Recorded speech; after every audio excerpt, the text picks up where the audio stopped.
Deuxième grand titre de cette édition, les députés s'engagent dans la lutte préventive contre l'épidémie de la maladie à virus Ebola. Ils ont été formés par les experts de l'Institut national d'hygiène publique du ministère de la Santé. Christelle, mais non, plutôt Gabriel Zani.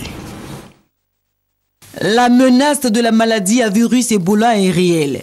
Plus de 2000 décès dus à la maladie en seulement 7 mois au Libéria et en Guinée, des pays frontaliers. Le virus est aux portes de la Côte d'Ivoire. La vitesse de sa propagation et la facilité de contagion interpellent les députés.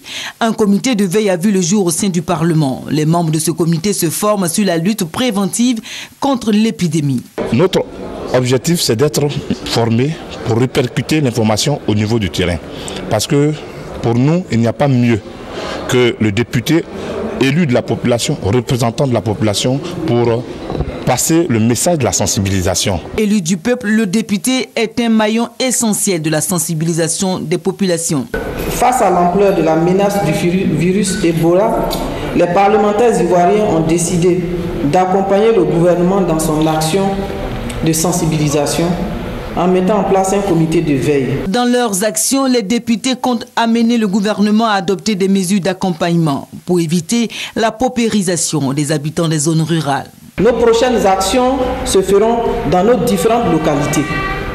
Il s'agira, comme indiqué plus haut, de sensibiliser nos populations sur la menace de la fièvre hémorragique à virus Ebola. Et pour cela, nous avons besoin de l'appui de tous afin que les résultats escomptés puissent être atteints. Ce projet de formation se fait avec l'appui du Programme des Nations Unies pour le développement et l'Organisation mondiale de la santé. Après, les députés suivront la formation des policiers et la sensibilisation dans les gares routières et les écoles. Durant 3 mois, 2337 policiers seront répartis dans les commissariats frontaliers, à l'aéroport, au port et à la gare ferroviaire, avec pour mission empêcher l'entrée du virus en Côte d'Ivoire.